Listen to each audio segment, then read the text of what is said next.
Okay, you're listening to this is Wealth Attraction Research, WAR, War, Price in Money, Price in Money, Wealth Attraction Research, War, WAR, Price in Money. You're listening to Wealth Attraction Research, WAR, War, Price in Money. Presented by Hakeem Ali Bokus Alexander on Spreaker, Social Podcasting, and Wisdom, Social Audio Inc. Presented for World Reading Club in association with Uniquilibrium. This edition's reading focus comes to us from The Wealth of Nations by Adam Smith, 1776, The Little Book of Economics, and How Money Works.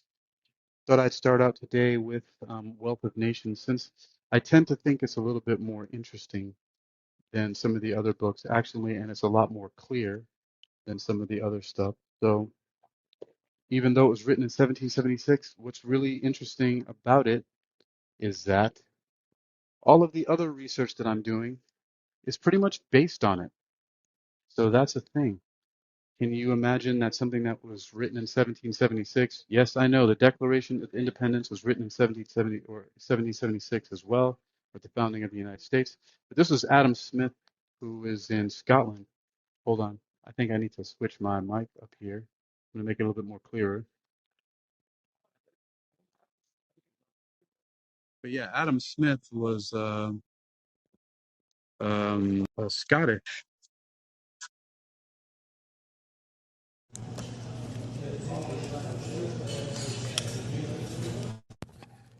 And so wasn't even over here in the U.S., Adam Smith. I wonder if that's, I hope that's clearer. And so all the way from on that side of the pond, we still have his book, Wealth of Nations. That is, like I said, a lot more clear than a lot of things that are coming out today. You know what's interesting about that too is this whole Common Core mathematics stuff that everybody's pushing on the kids, and it's actually making them stupider. And you guys should look into John Saxon Math, not the actor John Saxon, but the mathematician who simplified math and made it easier. There are websites of his like teachingsaxon.com and different things like that. Well, that one has, I think, a paid service, but if you look at some other stuff, you'll see. But yeah, they start taking stuff that was simple and easy to understand and straightforward and turning it into a giant mess. That is how you create basically a boundary, a blocking spell to people's understanding and education. But here we go. Like I said, I'm going to do the reading first from Chapter 5 of Wealth of Nations. This is following Chapter 4, which was the origin and use of money. And one of the really great things about that chapter was about the word value, which I'll repeat right here now. It says the word value, it is to be observed, has two different meanings and sometimes expresses the utility of some particular object and sometimes the power of purchasing other goods which the possession of that object conveys. The one may be called value in use, the other value in exchange. The things which have the greatest value in use have frequently little or no value in exchange, and on the contrary, those which have the greatest value in exchange have frequently little or no value in use. Nothing is more useful than water, but it will purchase scarce anything. Scarce anything can be had in exchange for it. A diamond, on the contrary, has scarce any value in use, but a great quantity of other goods may frequently be had in exchange for it. So that was part of the closing of that chapter of the origin and use of money. This continues here now with Chapter 5, which is of the real and nominal price of commodities, or of their price in labor and their price in money. let's see, I started this about a quarter after 7, maybe a little bit more, so I'm only going to go for an hour each one of these. No matter if I don't get to the other 2 books or not, this should be fine. This is actually somewhat lengthy here, but, well, we'll see. Got about 12 pages, but let's see how I can get through this. And Chapter 5, of the real and nominal price of commodities, of their price in labor, and their price in money. Every man is rich or poor according to the degree in which he can afford to enjoy the necessaries, conveniences, and amusements of human life. But after the division of labor has once thoroughly taken place, it is but a very small part of these with which a man's own labor can supply him. The far greater part of them he must derive from the labor of other people, and he must be rich or poor according to the quantity of that labor which he can command or which he can afford to purchase. The value of any commodity, therefore, to the person who possesses it and who means not to use or consume it himself, but to exchange it for other commodities, is equal to the quantity of labor which it enables him to purchase or command. Labor, therefore, is the real measure of the exchangeable value of all commodities. I wonder if people would disagree with that. That again reminds me of the wampums that the natives, that it was valued by the skill that it took to make those. Hello, Kristen Moss. What's up, Mr. 2 Extra? Sequoia Crump, how you doing? Justa Stevenson's hello, and Terry, how you doing, guys? Continuing, the real price of everything, what everything really costs to the man who wants to acquire it, is the toil and trouble of acquiring it. What everything is really worth to the man who has acquired it, and who wants to dispose of it or exchange it for something else, is the toil and trouble which it can save to himself and which it can impose upon other people. What is bought with money or with goods is purchased by labor, as much as what we require by the toil of our own body. That money or those goods indeed save us this toil. They contain the value of a certain quantity of labor which we exchange for what is supposed at the time to contain the value of an equal quantity. Labor was the first price, the original purchase money that was paid for all things.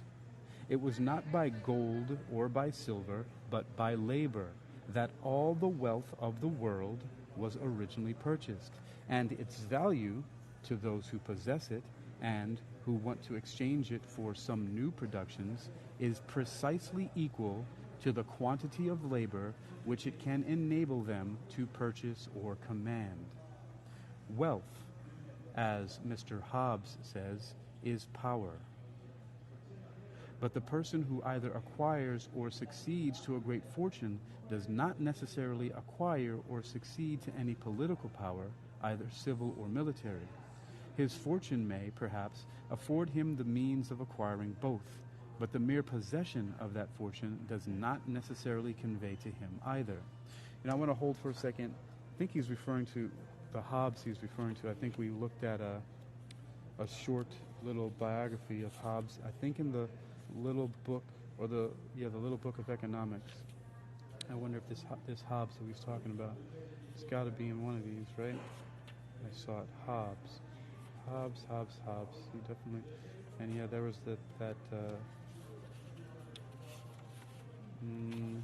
well, I'm not going to hunt it down too much right now if I don't see it right away, which I do not. I just kind of want to figure out who he's referring to. I know Hobbes came before him at some point in time, obviously, because he's referring to him.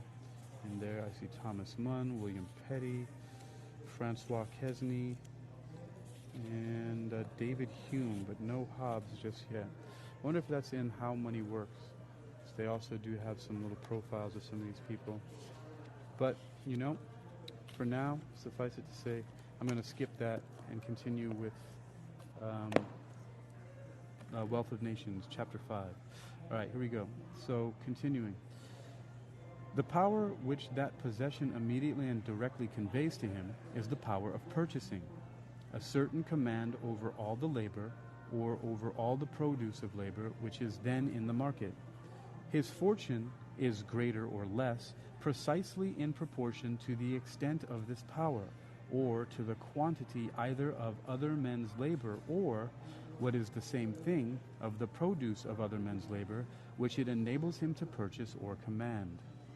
The exchangeable value of everything must always be precisely equal to the extent of this power, which it conveys to its owner. You know, the interesting, the importance of this here in is so fantastic in understanding how deep this goes, but actually how simple it is understanding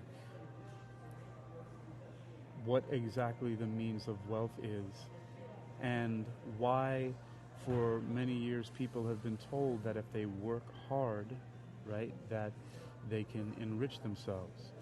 But there have been things put in between, such as money and other goods, right, which ultimately the goods come from this labor, that is worth understanding this origin in order to get behind it. This is fantastic. I mean, from at least what I'm understanding and how it's going along, is an amazing way to break through these spells of misunderstanding and this occlusion. But you should also be able to hear the other ones that have come before it. So, continuing. But though labor be the real measure of the exchangeable value of all commodities, it is not that by which their value is commonly estimated. That's a key thing right there. But though labor be the real measure of the exchangeable value of all commodities, it is not that by which their value is commonly estimated. It is often difficult to ascertain the proportion between two different quantities of labor. The time spent in two different sorts of work will not always alone determine this proportion. The different degrees of hardship endured and of ingenuity exercised must likewise be taken into account. There may be more labor in an hour's hard work than in 2 hours easy business, or in an hour's application to a trade which it costs 10 years' labor to learn, than in a month's industry at an ordinary and obvious employment. But it is not easy to find any accurate measure, either of hardship or ingenuity. In exchanging, indeed, the different productions of different sorts of labor for one another, some allowance is commonly made for both. It is adjusted, however, not by any accurate measure, but by the higgling and bargaining of the market, according to that sort of rough equality which, though not exact, is sufficient for carrying on the business of common life. Therein lies the rub of part of what we see when it comes to where, oh man, about money. That was it right there. It's this part, in exchanging indeed the different productions of different sorts of labor for one another, some allowance is commonly made for both. It is adjusted, however, not by any accurate measure, but by the higgling and bargaining of the market, according to that sort of rough equality which, though not exact, is sufficient for carrying on the business of common life. It's the higgling and bargaining of the market which determines value, ultimately, is what is being said there. The value of money and the commodities and the produce. Think about that. That means it's the agreement of people, between people. That's it. That's the idea of what money is, the value of it right there. Continuing. Every commodity besides is more frequently exchanged for and thereby compared with other commodities than with labor. It is more natural, therefore, to estimate its exchangeable value by the quantity of some other commodity than by that of the labor which it can purchase. The greater part of people, too, understand better what is meant by a quantity of a particular commodity than by a quantity of labor. The one is a plain, palpable object, the other an abstract notion, which, though it can be made sufficiently intelligible, is not altogether so natural and obvious. But when barter ceases, and money has become the common instrument of commerce, every particular commodity is more frequently exchanged for money than for any other commodity. The butcher seldom carries his beef or his mutton to the baker or the brewer in order to exchange them for bread or for beer, but he carries them to the market where he exchanges them for money and afterwards exchanges that money for bread and for beer. The quantity of money which he gets for them regulates, too, the quantity of bread and beer which he can afterwards purchase. It is more natural and obvious to him, therefore, to estimate their value by the quantity of money, the commodity for which he immediately exchanges them, than by that of bread and beer, the commodities for which he can exchange them only by the intervention of another commodity. And rather to say that his butcher's meat is worth 3 pence or 4 pence a pound than that it is worth 3 or 4 pounds of bread or 3 or 4 quarts of small beer. Hence, it comes to pass that the exchangeable value of every commodity is more frequently estimated by the quantity of money than by the quantity either of labor or of any other commodity which can be had in exchange for it. Gold and silver, however, like every other commodity, vary in their value, are sometimes cheaper and sometimes dearer, sometimes of easier and sometimes of more difficult purchase. The quantity of labor which any particular quantity of them can purchase or command, or the quantity of other goods which it will exchange for, depends always upon the fertility or barrenness of the mines which happen to be known about the time when such exchanges are made. The discovery of the abundant mines of America reduced, in the 16th century, the value of gold and silver in Europe to about a third of what it had been before. As it cost less labor to bring those metals from the mine to the market, so when they are brought thither, they could purchase or command less labor. And this revolution in their value, though perhaps the greatest, is by no means the only one of which history gives some account. But as a measure of quantity, such as the natural foot, fathom, or handful, which is continually varying in its own quantity, can never be an accurate measure of the quantity of other things. So a commodity, which is itself continually varying in its own value, can never be an accurate measure of the value of other commodities. Equal quantities of labor, at all times and places, may be said to be of equal value to the laborer. In his ordinary state of health, strength, and spirits, in the ordinary degree of his skill and dexterity, he must always lay down the same portion of his ease, his liberty, and his happiness. The price which he pays must always be the same, whatever may be the quantity of the goods which he receives in return for it. Once again, the price which he pays must always be the same, whatever may be the quantity of the goods which he receives in return for it. Of these, indeed, and this is the problem with inflation, right? Because here you have people laying down the same portion of their ease, liberty, and happiness, right?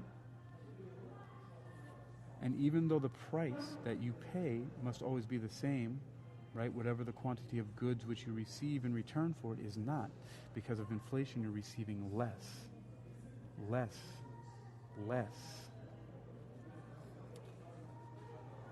Of these, indeed, it may sometimes purchase a greater and sometimes a smaller quantity, but it is their value which varies, not that of the labor which purchases them.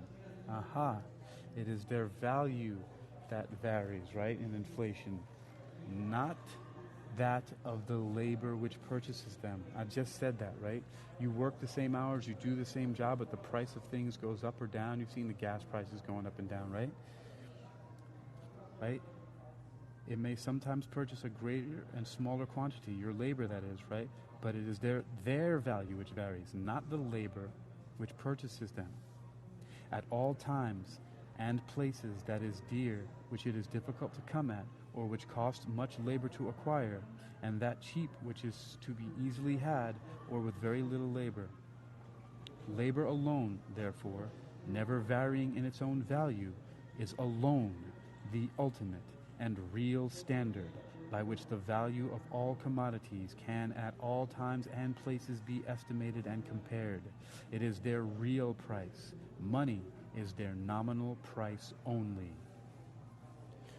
This right here, labor alone, therefore, never varying in its own value, is alone the ultimate and real standard by which the value of all commodities can at all times and places be estimated and compared.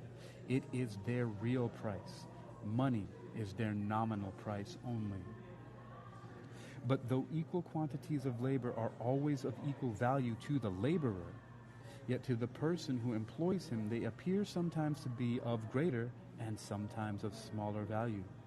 He purchases them sometimes with a greater and sometimes with a smaller quantity of goods, and to him the price of labor seems to vary like that of all other things. It appears to him dear in the one case and cheap in the other. In reality, however, it is the goods which are cheap in the one case and dear in the other. In this popular sense, therefore, labor, like commodities, may be said to have a real and a nominal price. Its real price may be said to consist in the quantity of the necessaries and conveniences of life which are given for it. Its nominal price in the quantity of money. The laborer is rich or poor, is well or ill rewarded in proportion to the real, not to the nominal price of his labor, or at least he should be.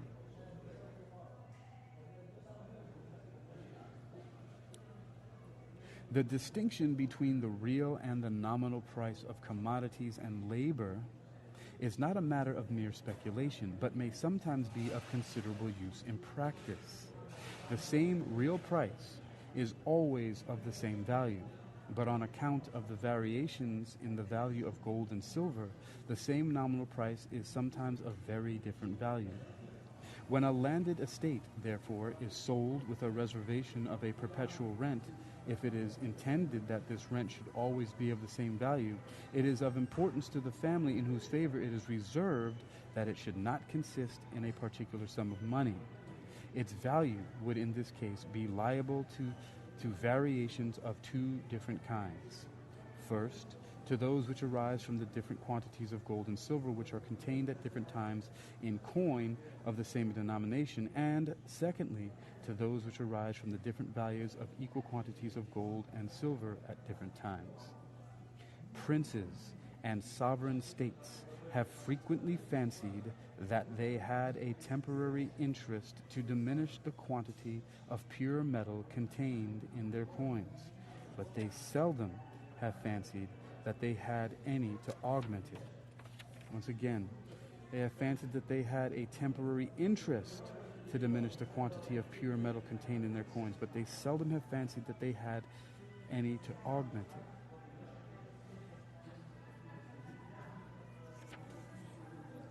The quantity of metal contained in the coins, I believe, of all nations, has accordingly been almost continually diminishing and hardly ever augmenting. Remember, the word augment means to change for the better, right?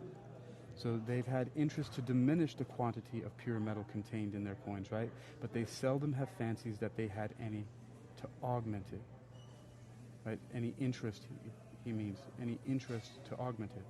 Princes and sovereign states have frequently fancied that they had a temporary interest to diminish the quantity of pure metal contained in their coins, but they seldom have fancied that they had any interest to augment it. I should insert there, I should be clearer.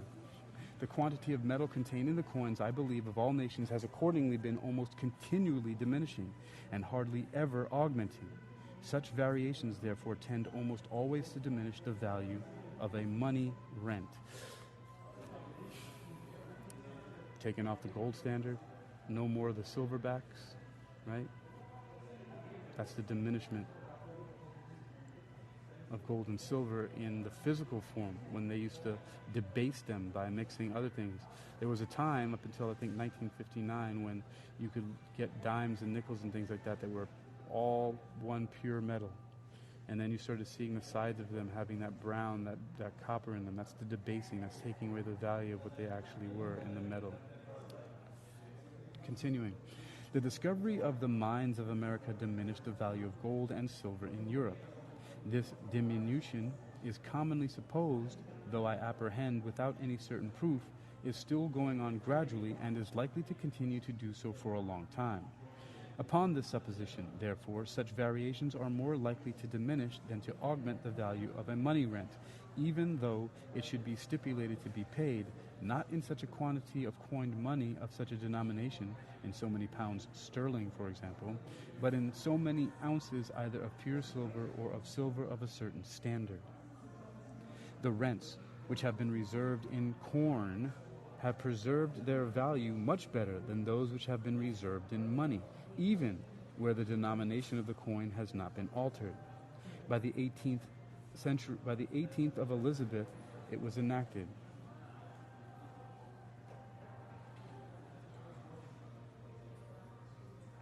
That a third of the rent of all college leases should be reserved in corn, to be paid either in kind or according to the current prices at the nearest public market.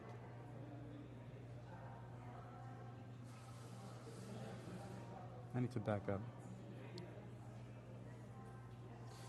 The rents which have been reserved in corn have preserved their value much better than those which have been reserved in money, even where the denomination of the coin has not been altered. That a third of the rent of all college leases should be reserved in corn to be paid either in kind or according to current prices at the nearest public market. By the 18th of Elizabeth, it was enacted. What the fuck are you talking about? I've seen that. That's the second time I've seen that. I don't know what the hell that means by the 18th. I have to move on though. Okay, so the money arising from this corn rent, though originally but a third of the whole, is in the present times, according to Dr. Blackstone, commonly near double of what arises from the other two-thirds. The old money rents of colleges must, according to this account, have sunk almost to a fourth part of their ancient value, or are worth little more than a fourth part of the corn which they were formerly worth. But since the reign of Philip and Mary, the denomination of the English coin has undergone little or no alteration, and the same number of pounds, shillings, and pence have contained very nearly the same quantity of pure silver. This degradation, therefore, in the value of the money rents of colleges has arisen together from the degradation in the value of silver. When the degradation in the value of silver is combined with the diminution of the quantity of it contained in the coin of the same denomination, the loss is frequently still greater. In Scotland, where the denomination of the coin has undergone much greater alteration than it ever did in England, and in France, where it has undergone still greater than it ever did in Scotland, some ancient rents, originally of considerable value, have in this manner been reduced almost to nothing. Equal quantities of labor will, at distant times, be purchased more nearly with equal quantities of corn, the subsistence of the laborer, than with equal quantities of gold and silver, or perhaps of any other commodity. Equal quantities of corn, therefore, will at distant times be more nearly of the same real value, or enable the possessor to purchase or command more nearly the same quantity of the labor of other people. They will do this, I say, more nearly than equal quantities of almost any other commodity, for even equal quantities of corn will not do it exactly. The subsistence of the laborer, or the real price of labor, as I shall endeavor to show hereafter, is very different upon different occasions, more liberal in a society advancing to opulence than in one that is standing still, and in one that is standing still than one that is going backwards. Every other commodity, however, will at any particular time purchase a greater or smaller quantity of labor in proportion to the quantity of subsistence which it can purchase at that time.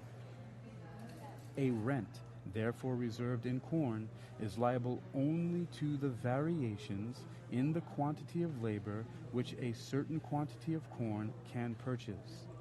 But a rent reserved in any other commodity is liable not only to the variations in the quantity of labor which any particular quantity of corn can purchase, but to the variations in the quantity of corn which can be purchased by any particular quantity of that commodity.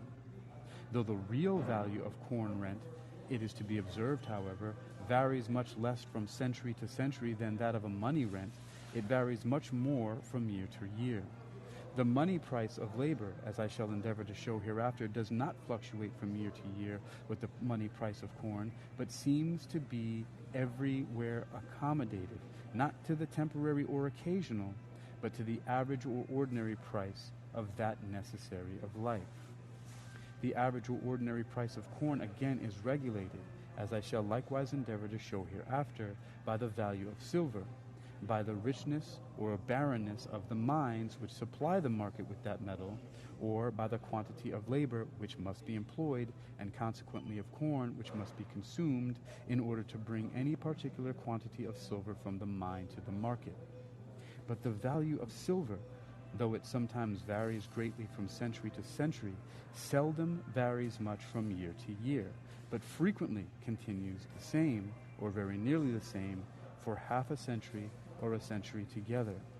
The ordinary or average money price of corn, therefore, may during so long a period continue the same or very nearly the same too, and along with it the money price of labor, provided, at least, the society continues, in other respects, in the same or nearly in the same condition.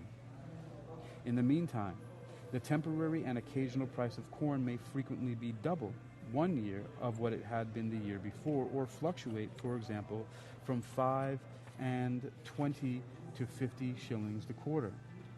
But when corn is at the latter price, not only the nominal, but the real value of a corn rent will be double of what it is when at the former, or will command double the quantity either of labor or of the greater part of other commodities, the money price of labor, and along with it that of most other things, continuing the same during all these fluctuations. Labor, therefore, it appears evidently, is the only universal, as well as the only accurate measure of value, or the only standard by which we can compare the values of different commodities at all times and at all places. We cannot estimate, it is allowed, the real value of different commodities from century to century by the quantities of silver which were given for them. We cannot estimate it from year to year by the quantities of corn. By the quantities of labor we can, with the greatest accuracy, estimate it both from century to century and from year to year.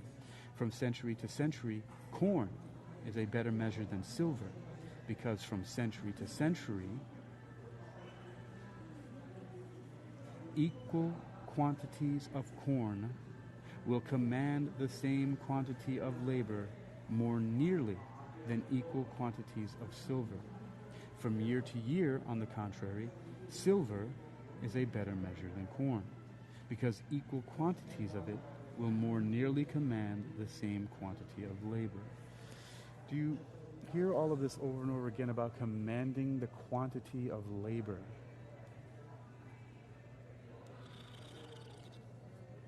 Commanding the quantity of labor. Your labor is being commanded. And even by commodities, one that you cannot eat, like silver, and the other in corn. This is a very special thing. It hasn't unlocked anything yet. This is fascinating to me. All of the economics, all of capitalism, even communism, the exchange of money, the origin and use of money, the labor connected to it, the roadmap to wealth, not just wealth of nations, but the wealth of individuals. It's all been dispersed and displaced and diluted in so many of these later books and teachings in classrooms and so many other places that it's hardly recognizable anymore from what it actually is supposed to be.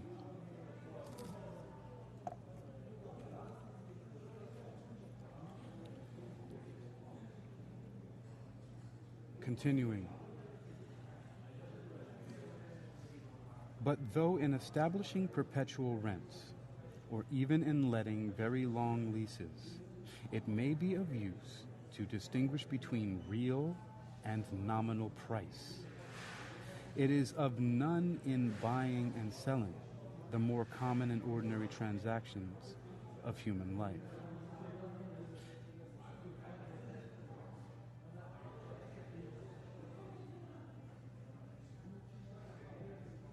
But though in establishing perpetual rents, or even in letting very long leases, it may be of use to distinguish between real and nominal price. It is of none in buying and selling, the more common and ordinary transactions of human life. At the same time and place, the real and nominal price of all commodities are exactly in proportion to one another. The more or less money you get for any commodity, in the London market, for example, the more or less labor it will at that time and place enable you to purchase or command. At the same time and place, therefore, money is the exact measure of the real exchangeable value of all commodities. It is so, however, at the same time and place only.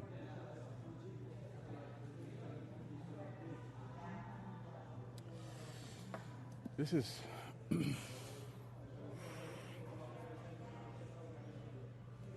man. Do you know where one place you can see this very plainly? The exchanging of money for labor. When you go out to a restaurant to eat, you're exchanging your money, which was labor that you previously did in something else, right? For you to pay for the service there, to have your meal cooked and presented and served, right? Think about it. And then, how crazy is it? Because of the systems that have been put in place, right? In order to make some of these food service places so quick, especially in the fast food, right? But look what happens. This is why, my brain is about to, I think it's catching on fire.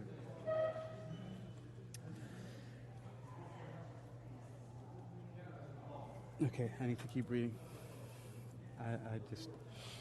It'll come out later. Oh my. I can't believe, I don't know if it's apparent, if it's the same to you as how I'm understanding this. But of all the things that I've seen before, all the books that I've been reading, whether they be by Robert Kiyosaki, like Rich Dad, Poor Dad, or his Rich Dad Advisors, Tax-Free Wealth, or the Real Book of Real Estate, or any of these other things, this is incredibly clarifying. I mean, this reminds me of the book by Stan Gabilisco called Mastering Technical Mathematics, where he breaks down arithmetic and shows how a calculator does its calculations, the basic arithmetic, multiplication and division, but like, of course, infinitely faster because, well, it's a machine. It's just code, right? Algorithms. But when it shows you how it's doing it, and that it does it in such a simple way, in that book, again, if you want to take a look at it, it's called Mastering Technical Mathematics by Stan Gabilisco. And the way that it breaks it down and you see how stupid a calculator actually is and what it's really doing, but it's just doing it faster. That's actually one of the best ways to learn basic arithmetic, by the way. But it's so this is unlocking so much. I'm excited for the time when I'm done with this and I get to put it all together in a separate presentation. But I have to continue. Okay. Though at distant places there is no regular proportion between the real and the money price of commodities, yet the merchant who carries goods from the one to the other has nothing to consider but their money price, or the difference between the quantity of silver for which he buys them and that for which he is likely to sell them. Half an ounce of silver at Canton in China may command a greater quantity both of labor and of the necessaries and conveniences of life than an ounce at London. Oh boy, where did they get the idea of fucking sweatshops from? A commodity, therefore, which sells for half an ounce of silver at Canton may there be really dearer, of more real importance to the man who possesses it there, than a commodity which sells for an ounce at London is to the man who possesses it at London.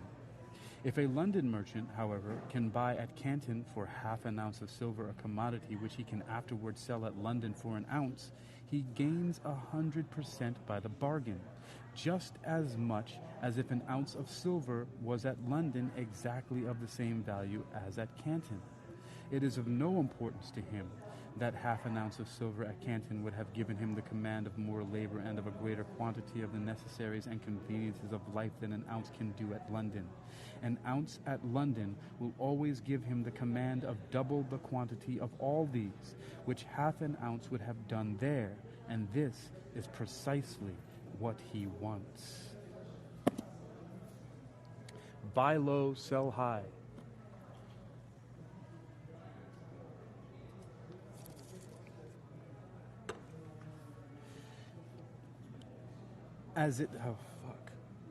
Buy low, sell high.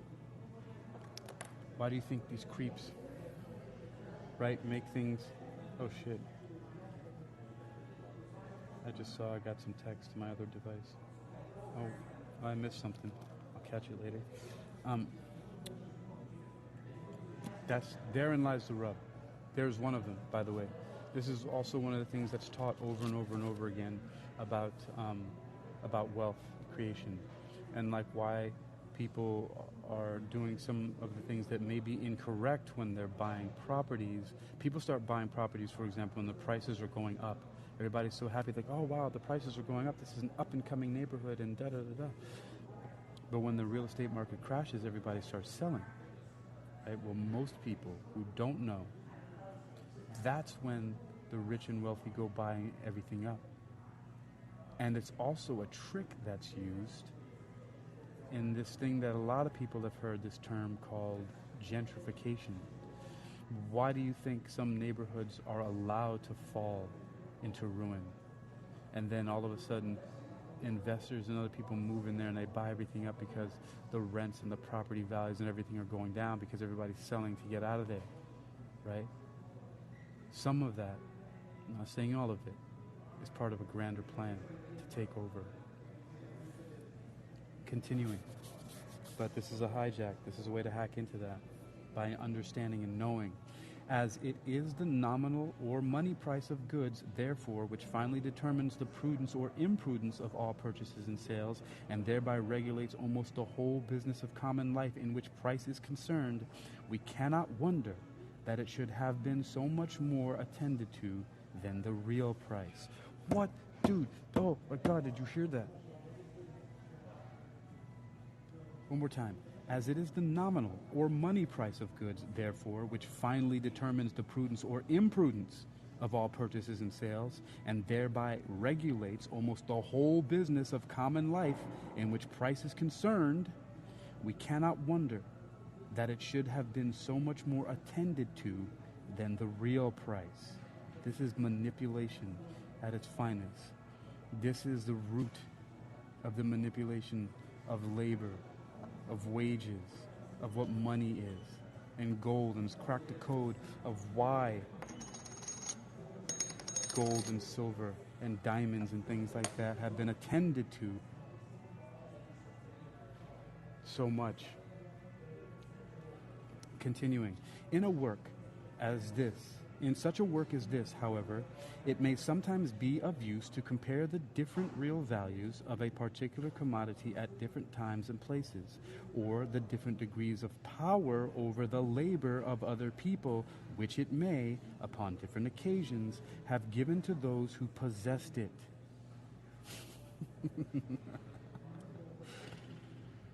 We must in this case compare not so much the different quantities of silver for which it was commonly sold, as the different quantities of labor with which those different quantities of silver could have purchased. Once more time, we must in this case compare not so much the different quantities of silver for which it was commonly sold, as the different quantities of labor which those different quantities of silver could have purchased, but the current prices of labor at distant times and places can scarce ever be known with any degree of exactness. Those of corn, though they have in a few places been regularly recorded, are in general better known and have been more frequently taken notice of by historians and other writers. We must generally, therefore, content ourselves with them, not as being always exactly in the same proportion as the current prices of labor, but as being the nearest approximation which can commonly be had to that proportion. I shall hereafter have occasion to make several comparisons of this kind. But pause, I have an interjection once again. One of the things that becomes clear here is why is it that corn, for example, is the example that in the example that he's using. Why can it so much more consistently mark the price, the real price of labor, right? Or as they say, right, the degree of power over the labor of other people, right? Why does it have that more consistent price? Well, think about it. Everything has a growing season for the most part, right? I mean, now technology has taken over how things can be grown. Why do you think we have factory farming and like farm-raised fish and things like that, and CAFOs and all that? Because it's a way to manipulate the growing cycles of things. You see, before and this time, why labor was so consistently matched by certain things like corn is because there's a growing season. You know how much, if you want to get a certain amount of corn, you have to plant so many, and then you know that you'll harvest so many. Some will be lost due to some just don't grow, some bugs, pests get to it, so on and so forth, right? There's some loss to be expected, but you can get a good idea and of how long that will take, right? For every hectare of land that you plant the corn, you know how much that you're going to, in general, receive and how long that's going to take. So the land, and I was talking to this earlier, Andrea Raquel, on her talk earlier, Kemet, the land of Egypt. Why this is the ultimate alchemy that's being unlocked here. Just in these simple words, this is a freaking spell book. And if you continue listening as this goes along to the previous recordings in this series of wealth attraction research and also in the upcoming ones, you'll see how it unfolds. You take a notebook and you listen and you write down what pops out to you and just keep on going. Eventually it's going to take you somewhere where you've never been before. Continuing. Well, I'm going to back up just a little bit. We must in this case compare not so much the different quantities of silver for which it was commonly sold as the different quantities of labor which those different quantities of silver could have purchased. But the current prices of labor at distant times and places can scarce ever be known with any degree of exactness. Those of corn, though they have in a few places been regularly recorded, are in general better known and have been more frequently taken notice of by historians and other writers. We must generally, therefore, content ourselves with them, not as being always exactly in the same proportion as the current prices of labor, but as being the nearest approximation which can commonly be had to that proportion. I shall hereafter have occasion to make several comparisons of this kind. In the progress of industry, commercial nations have found it convenient to coin several different metals into money: gold for larger payments, silver for purchases of moderate value, and copper or some other coarse metal for those of still smaller consideration.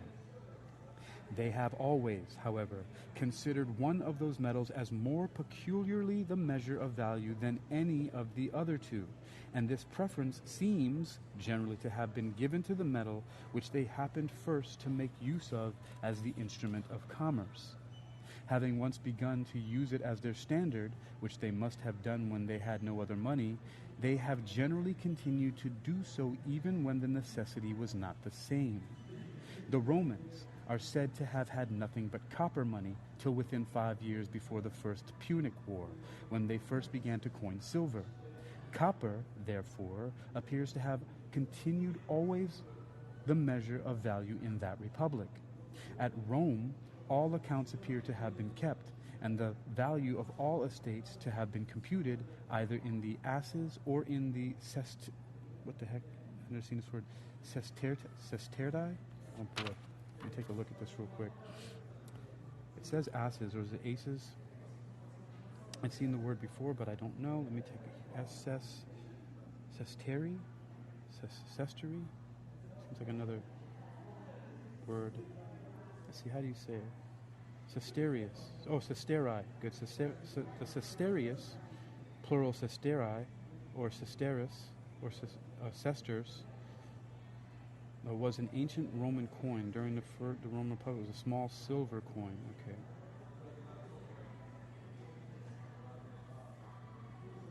Sestertius.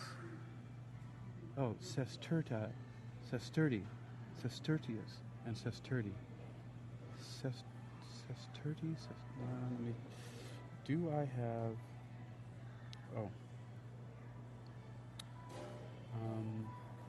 And it actually really doesn't even matter if I can pronounce this or not. I'm just a little bit neurotic. So bear with me for a moment. My neurosis. Do they have Latin? There we go. Put it here. Bam. How do we say it? Sesterti. Sesterti. Sounds just like Italian, just like I thought. Sesterti. Okay. All right. All right. The Romans are said to have had nothing but copper money till within 5 years before the First Punic War, when they first began to coin silver. Copper, therefore, appears to have continued always the measure of value in that republic. At Rome, all accounts appear to have been kept, and the value of all estates to have been computed either in aces or in sesterti, as the ace was always the denomination of a copper coin. The word sestertius signifies 2 aces and a half. Oh, you know what? And is it aces or asses? Let's see. Do they have a... Assis. Assis. Well, close enough. Assis. Assis and sesterti. Okay, good. As the as was always a denomination of a copper coin, the word sestertius signifies 2 assis and a half. Though the sestertius, therefore, was originally a silver coin, its value was estimated in copper. At Rome, one who owned a great deal of money was said to have a great deal of other people's copper. The northern nations who established themselves upon the ruins of the Roman Empire seem to have had silver money from the first beginning of their settlements, and not to have known either gold or copper coins for several ages thereafter. There were silver coins in England in the time of the Saxons, but there was little gold coined till the time of Edward III, nor any copper till that of James I of Great Britain. In England, therefore, and for the same reason, I believe, in all other modern nations of Europe, all accounts are kept, and the value of all goods and of all estates is generally computed in silver. And when we mean to express the amount of a person's fortune, we seldom mention the number of guineas, but the number of pounds sterling which we suppose would be given for it. Originally, in all countries, I believe, a legal tender of payment could be made only in the coin of that metal which was peculiarly considered as the standard or measure of value. In England, Gold was not considered as a legal tender for a long time after it was coined into money. The proportion between the values of gold and silver money was not fixed by any public law or proclamation, but was left to be settled by the market, but was left to be settled by the market, but was left to be settled by the market.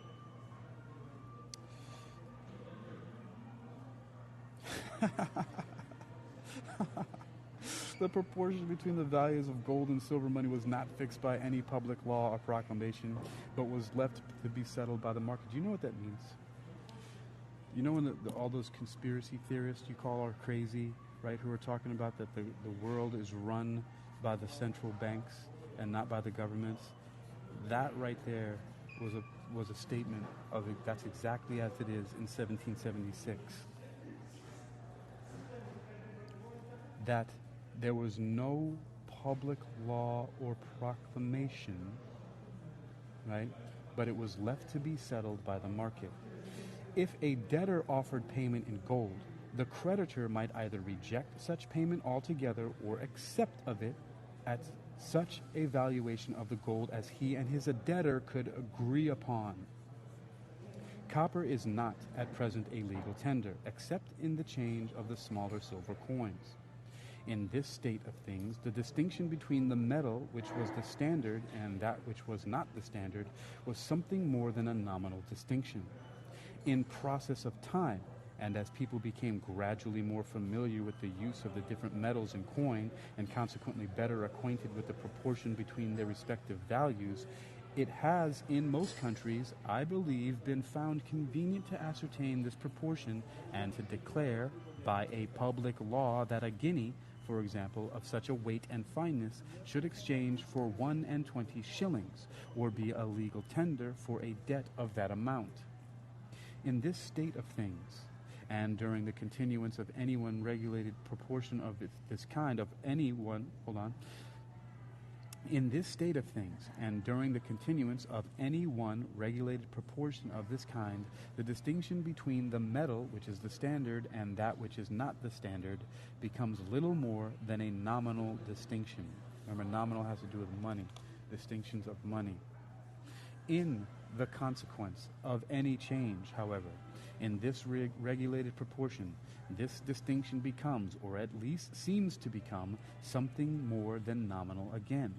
If the regulated value of a guinea, for example, was either reduced to 20 or raised to 22 shillings, all accounts being kept and almost all obligations for debt being expressed in silver money, the greater part of payments could in either case be made with the same quantity of silver money as before, but would require very different quantities of gold money, a greater in the one case and a smaller in the other. Silver would appear to be more invariable in its value than gold. Silver would appear to measure the value of gold, and gold would not appear to measure the value of silver.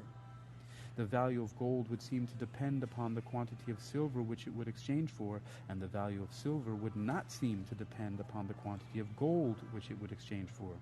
This difference, however, would be altogether owing to the custom of keeping accounts and of expressing the amount of all great and small sums rather in silver than in gold money.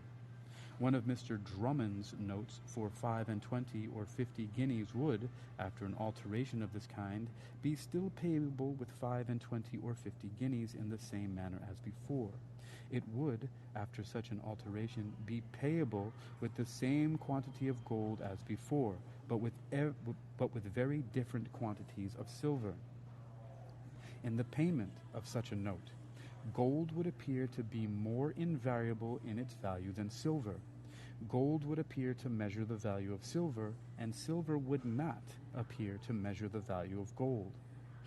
If the custom of keeping accounts and of expressing promissory notes and other obligations for money in this manner should ever become general, gold, and not silver, would be considered as the metal which was peculiarly the standard or measure of value. In reality, during the continuance of any one regulated proportion between the respective values of the different metals in coin, the value of the most precious metal regulates the value of the whole coin. 12 copper pence contain half a pound. avoirdupois of copper of not the best quantity, which therefore, or which before it is coined, is seldom worth 7 pence in silver. But, as by the regulation 12, such pence are ordered to exchange for a shilling, they are in the market considered as worth a shilling, and a shilling can at any time be had for them.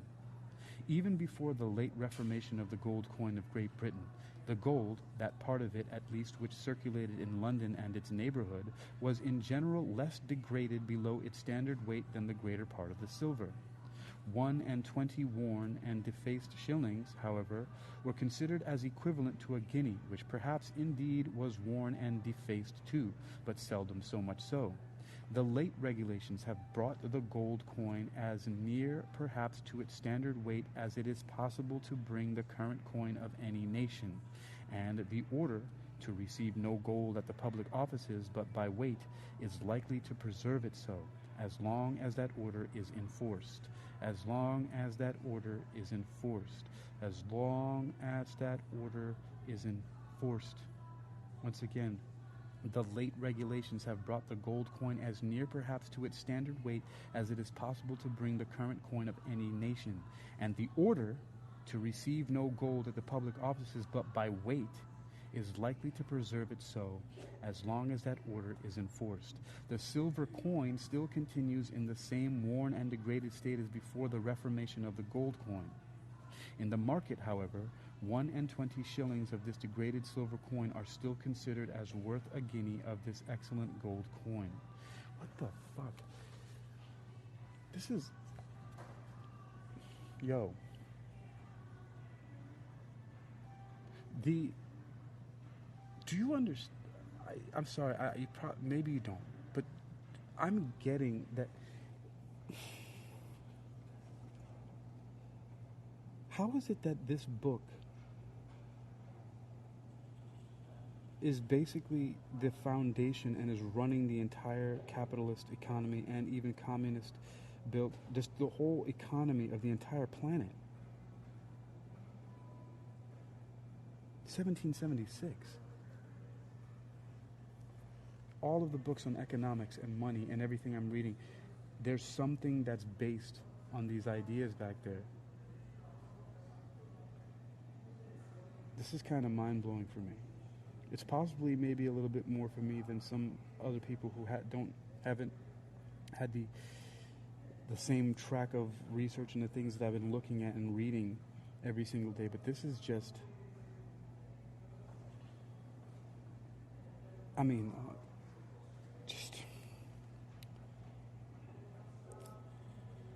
okay.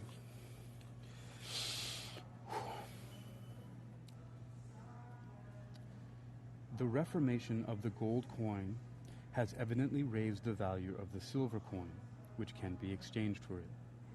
The occasional fluctuations in the market price of gold and silver bullion arise from the same causes as the like fluctuations in that of all other commodities. The frequent loss of those metals from various accidents by sea and by land. A sea monster ate my ice cream. Okay, sorry. That was from DuckTales, when Scrooge McDuck had a decoy ship out in the ocean full of gold, but listed the ship as carrying ice cream, and then a sea monster ate it, which really it wasn't a sea monster, but he was freaking out and he was yelling over and over again, "A sea monster ate my ice cream."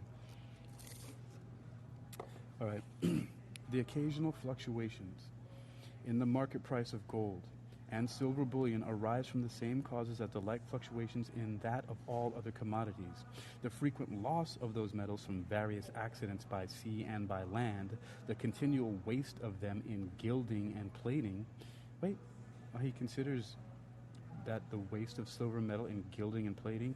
Yo, y'all, he's telling y'all that stop wearing all that bling, fucking bling.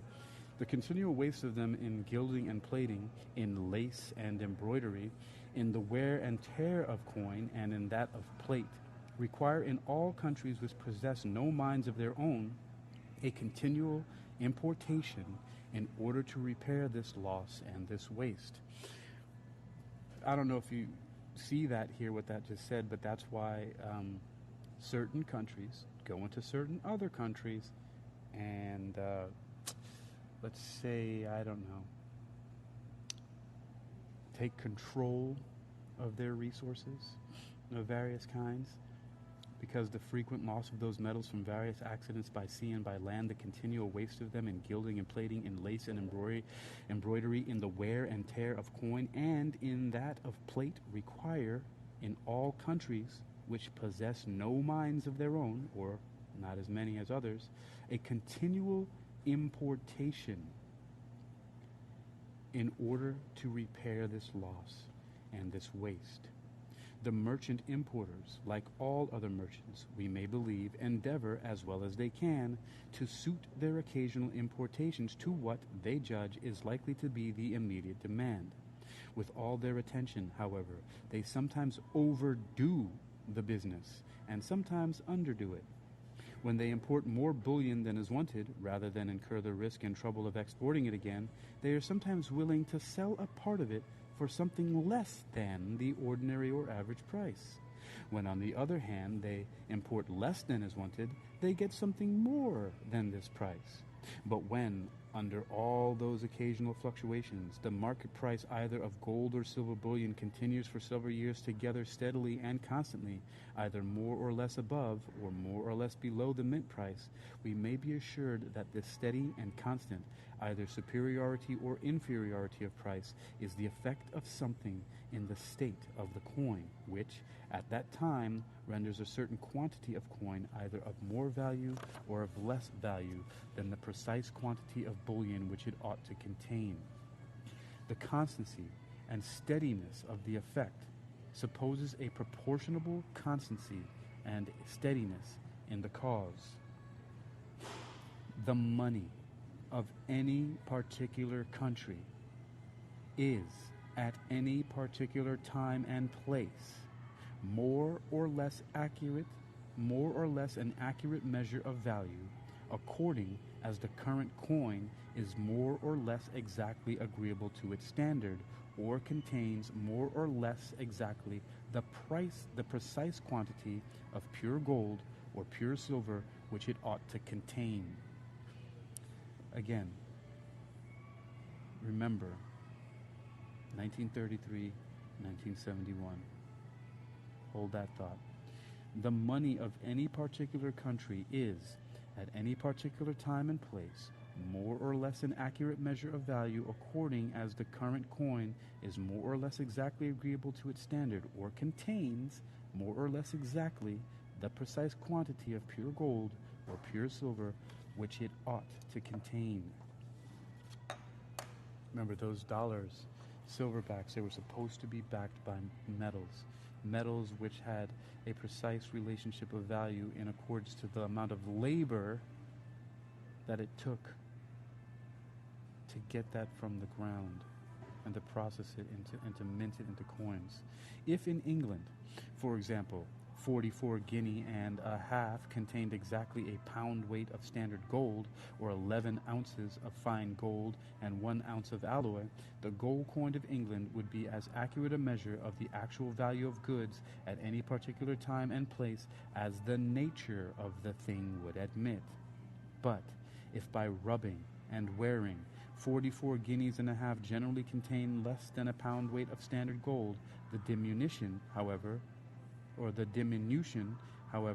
being greater in some pieces than in others, the measure of value comes to be liable to the same sort of uncertainty to which all other weights and measures are commonly exposed. As it rarely happens that these are exactly agreeable to their standard, the merchant adjusts the price of his goods as well as he can, not to what those weights and measures ought to be, but to what, upon average, he finds by experience they actually are. In consequence of a like disorder of the coin, the price of goods comes, in the same manner, to be adjusted, not to the quantity of pure gold or silver which the coin ought to contain, but to that which, upon average, it is found by experience it actually does contain. By the money price of goods, it is to be observed, I understand always the quantity of pure gold or silver for which they are sold, without any regard to the denomination of the coin. 6 shillings and 8 pence For example, in the time of Edward I, I consider as the same money price with a pound sterling in the present times, because it contained, as nearly as we can judge, the same quantity of pure silver.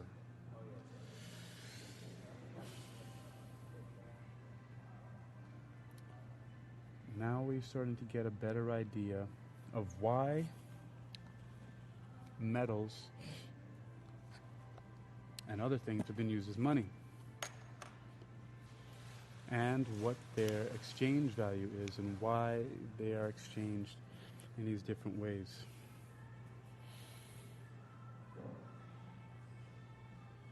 It all comes down to labor and what we can do, and also to how we know that thoughts are things.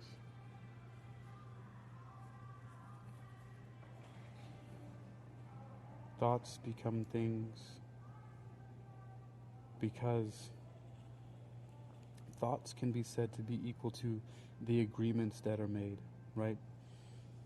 What is settled by the market.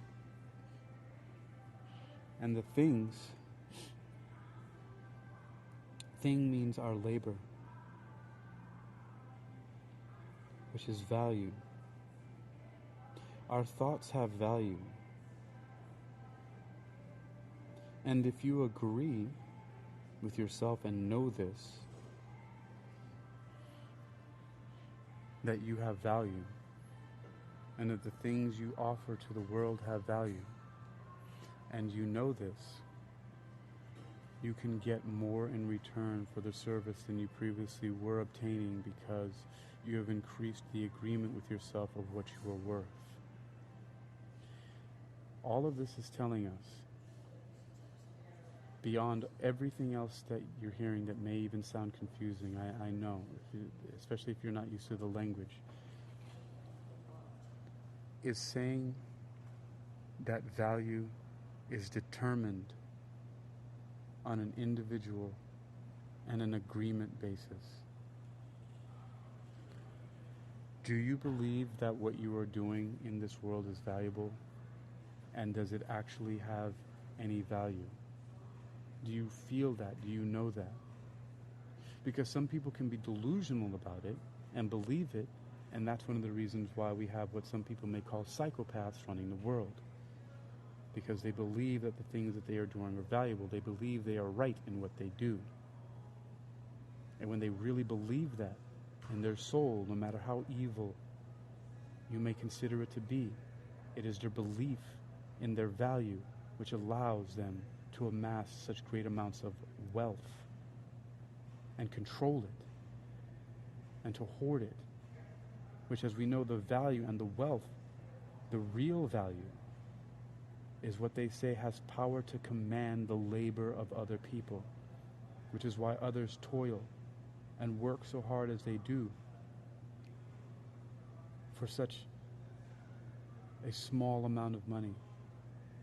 That's why the people who are doing all the labor are getting the least amount of money. So-called blue-collar workers, right, are being controlled by the white-collar executives.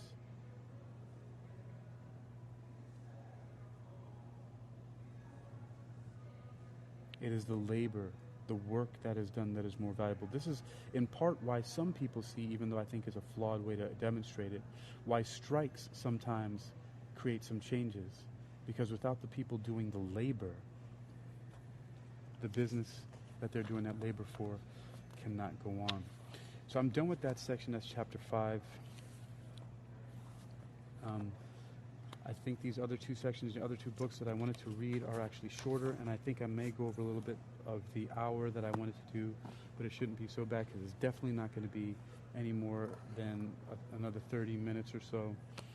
It can't be anyway.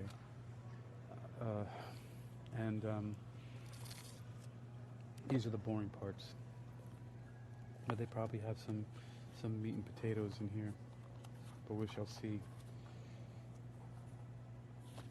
So that was from chapter 5 of The Wealth of Nations by Adam Smith, published in 1776, here on Wealth Attraction Research, which you've been listening to here on Spreaker, social podcasting, and Wisdom Social Audio Inc. That was Chapter 5 of The Wealth of Nations, of the real and nominal price of commodities, or of their price in labor and their price in money. Now it becomes all clear what that title means. These are all for cold readings, by the way. I haven't read any of this stuff before. So sometimes I make mistakes or see words that I haven't seen before, especially in an older text like that. But I'm surprising myself about how much of it I understand of having never read these before. But I guess from years and years of your eyeballs staring at the printed word, you tend to start to understand things a little bit. This next part is called, in the Little Book of Economics, it says, private individuals never pay for street lights. Provision of public goods and services. Private individuals never pay for street lights. Provision of public goods and services. In context, focus. This is on decision making. Key thinker David Hume, who was born 1711 and died in 1776. Before him, in 500 BCE, in Athens, indirect taxes are used to finance city festivals, temples, and walls. Occasional direct taxes are levied in times of war. Indirect taxes. 1421. The first patent is granted to Italian engineer Filippo Brunelleschi. Filippo Brunelleschi. Good. 1421. The first patent is granted to Italian engineer Filippo Brunelleschi to protect his invention of hoisting gear for barges. And after, in 1848, the Communist Manifesto advocates collective ownership of the means of production of the workers. By the way, I have a copy of that, the Communist Manifesto by Marx and Engels. So in 1848, the Communist Manifesto advocates collective ownership of the means of production by the workers. 19th century, remember workers, we're talking about labor again. 19th century, public street lighting is introduced in Europe and America. 1954, U.S. economist Paul Samuelson develops a modern theory of public goods. There's a flow chart here that sums up private individuals never pay for streetlights. It starts, streetlights are an example of a public good because, on the left, it is difficult to stop people from benefiting from street lighting, or one person's use of street lighting does not diminish another's enjoyment of it. Then it flows down to, private firms do not provide street lights since they can't stop non-payers from using them. A bunch of assholes. Then essential public goods are usually provided by the government because private individuals never pay for streetlights. Well, we'll see what this has to say about that. There's a thing called taxes. All right. Even within a well-functioning market economy, there are areas in which markets fail. One important example of market failure is in the provision of public goods. Goods that are to become freely available to all or where it would be difficult to prevent their use by non-payers. These goods, which include things such as national defense, are difficult for a private firm or individual to supply profitably.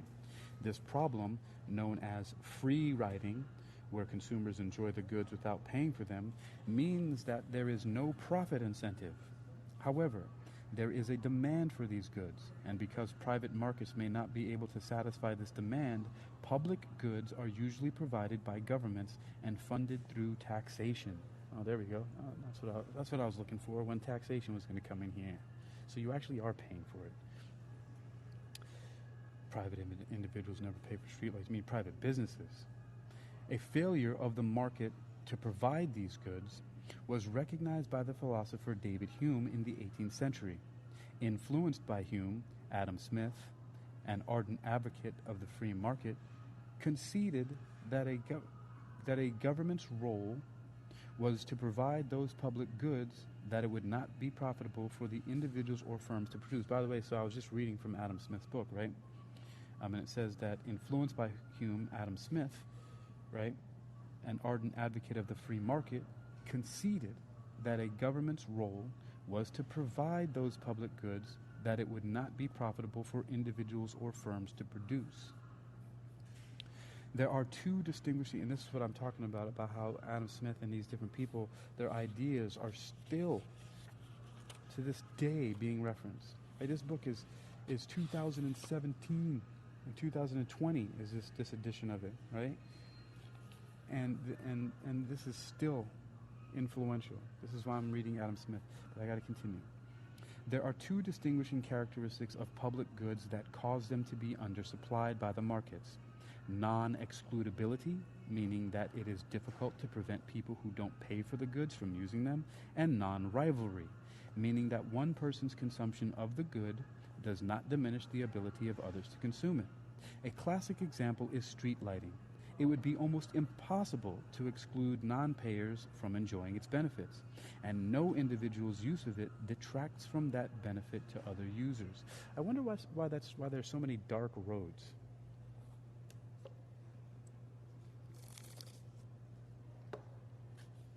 I should start a lighting project.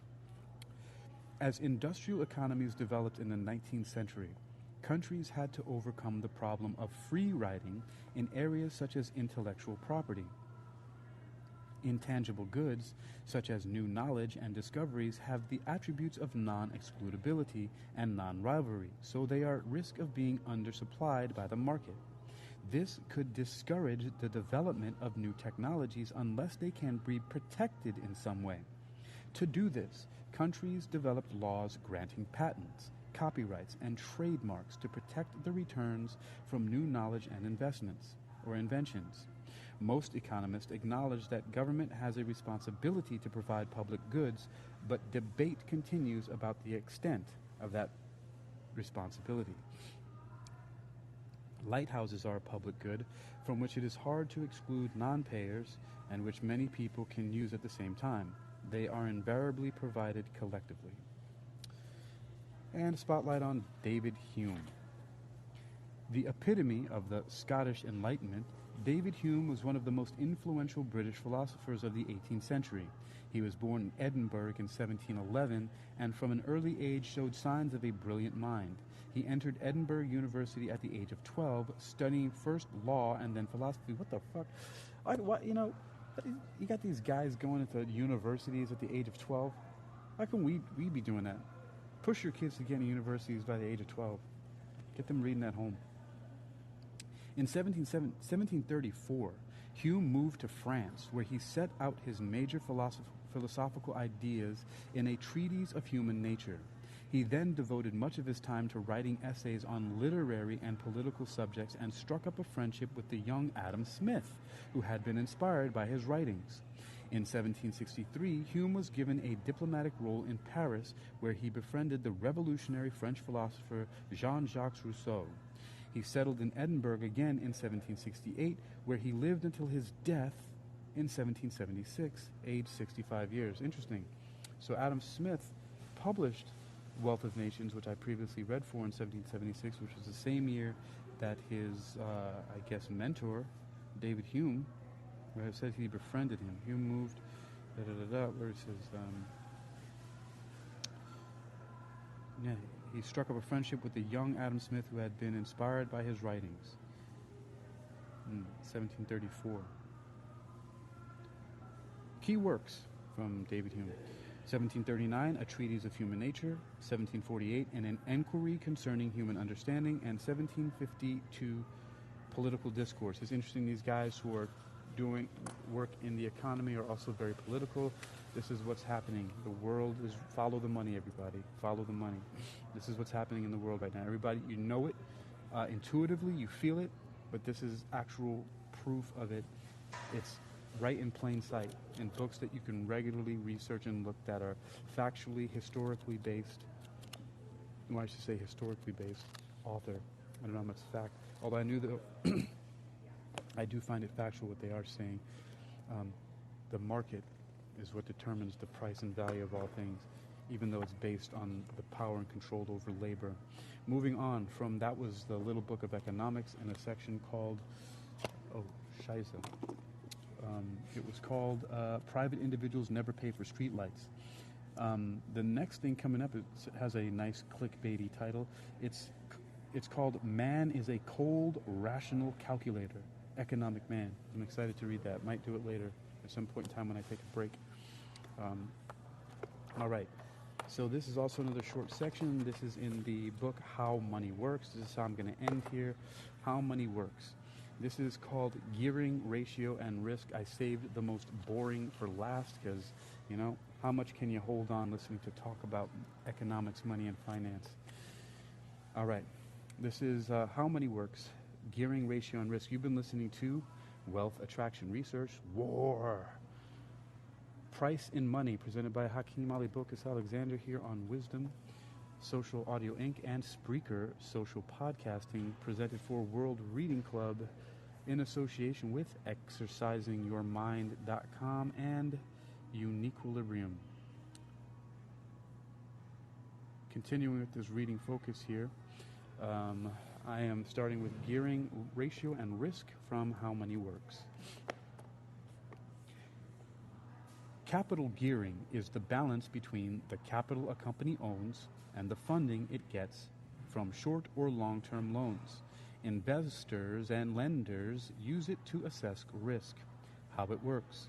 Most businesses operate on some form of gearing, also called financial leverage, funding their operations in part by borrowing money via loans and bonds. If the level of gearing is high, that is, the business has taken on large debt in relation to its equity, investors will be concerned about the ability of the business to repay the debt.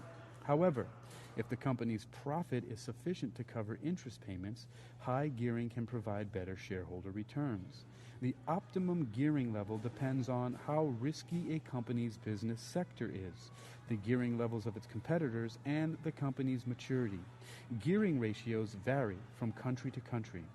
Firms in Germany and France often have higher ratios than those in the US and UK. Equity finance, shares, pros. Low gearing is seen as a measure of financial strength. Low risk attracts more investors and boosts credit rating. Finance from shares did not have to be repaid. Shareholders absorb losses. Angel investors share expertise.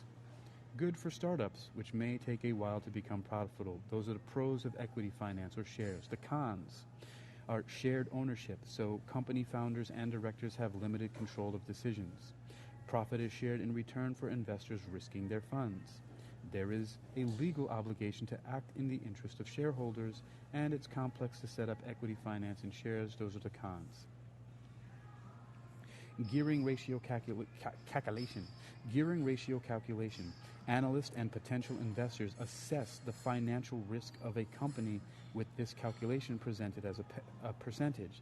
So it's long-term debt over share capital plus reserves plus long-term debt times 100. So long-term debt divided by share capital plus reserves plus long-term debt times 100. Expressed or presented as a percentage. So low gearing here's an example of low gearing. A software company is going public. Its ratio of 21.2% tells investors that it has relatively low gearing and is well positioned to weather economic downturns.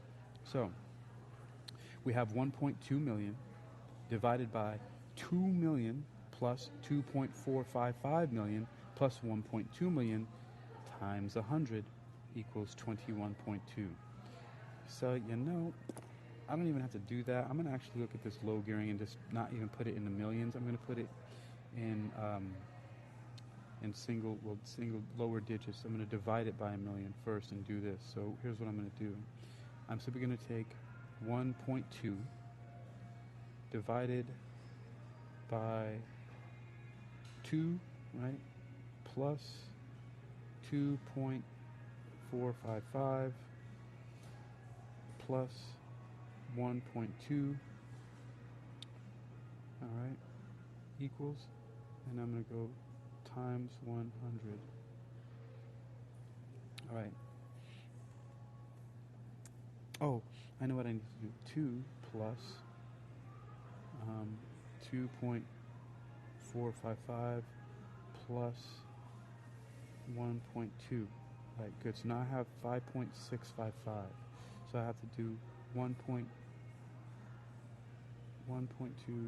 divided by 5.655 equals, there we go, got it, 2.12. All right, that's what I had to do first. I had to do the addition first and then divide it into there. Sorry, geeking out a little bit. Had to make sure and look at that I'm not being fooled by any stupid numbers on the page. All right. High gearing. A water company is the only water provider in the area with several million customers. Although high, the ratio of 64% is acceptable for a utility company with regional monopoly and a good reputation. So they have 360 million divided by 82 million plus 120 million plus another 360 million times 100 equals 64%. That's the gearing ratio calculation, which, of course, you know, that's a lot of money we're working with. Some of us don't have that. And so it might seem to be a little bit irrelevant. Company has more debt. A high proportion of debt to equity is also described as a high degree of financial leverage. Typical examples of debt are loans and bonds. A company has less debt. A low proportion of debt to equity is also described as a low degree of financial leverage. Equity typically comes from reserves and share capital. Debt finance, loans. The pros: debt payments do not change with profitability. Interest payments are tax deductible. Debt does not dilute ownership. Company retains control of decision making. Repayment is a known amount that can be planned for. Quicker and simpler to set up. Small business loans at favorable rates may be available to startups. Those are the pros of debt finance or loans. The cons of debt finance loans. High gearing is considered a measure of financial vulnerability, as debt payments must be made even if profits are low. High risk may put off investors and adversely affect credit rating. Loans and interest must be paid even if operating profit shrinks. Debt may be secured on fixed assets of a company. Unpaid lenders can seize assets and force bankruptcy. Tax authorities and lenders are to be paid first in the event of insolvency. And those are the cons of debt finance or loans. Need to know. Interest cover ratio is an alternative method of calculating gearing, operating profit divided by interest payable. Over-leveraged. A situation in which a business has too much debt to meet interest payments on its borrowing. Deleverage. The immediate payment of any existing debt in order to reduce gearing. Creditors. Those to whom a debt is due or a payment needs to be made. Why did that feel like I was... Those to which the debt is due. Oh, there are no strings on me. My subconscious must be talking to me about something. The immediate, so creditors, those to whom a debt is due or a payment needs to be made. Shareholders are always behind loan holders in the order of repayment. And dilution. Angel investors, people who provide finance and invest in the future of a startup company, will usually receive shares in return. This is known as diluting ownership, as the angel investors will own part of the company and may hold sufficient shares to have a controlling stake. And this is it for gearing, risk, and ratio. 25% is the ratio at or below which a company is traditionally said to have low gearing. So a company is traditionally said to have low gearing when the ratio is at or below 25%. And that's it. That was the most boring part, which I saved for last. I know. Should have done that first, but then, I wouldn't have gotten through it. So that was gearing, ratio, and risk from How Money Works. The next section is, that's a better one. I'm going to be able to understand that one a little bit more. It's called How Companies Use Debt. That should be fun. And this is also something that I need to be looking into more and studying in my current situation. And again, that was from How Money Works. Previously read from the Little Book of Economics about private individuals never pay for streetlights and how the provision of public goods and services come about. And previously to that, read from Wealth of Nations, Chapter 4, in which we learned about the real and nominal price of commodities, or of their price in labor and their price in money, which to me was the most exciting part. So, we are all done here. We are done here. You've been listening to Wealth Attraction Research, War, presented by Hakeem Ali Bokus Alexander, Price in Money. Here on Spreaker, Social Podcasting, and Wisdom, Social Audio Inc., presented for World Reading Club in association with ExercisingYourMind.com and UniquilibriuM.